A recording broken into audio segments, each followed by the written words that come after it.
Welcome to Samba Samba. Enjoy the video. You begin by getting the fundamentals right. Make sure your Apple Watch is paired to your iPhone and both devices are charged.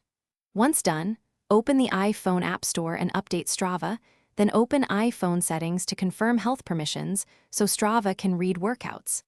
Start a workout on the watch using the workout app or rely on auto detect. This creates the activity data that moves. Make sure airplane mode is off and Bluetooth stays connected while you record, because connection interruptions block sync. You now focus on moving the recorded data into Strava. End the workout and give the health app a minute to finalize the entry. Then open Strava and pull down on your feed or profile to force a refresh, which prompts the import.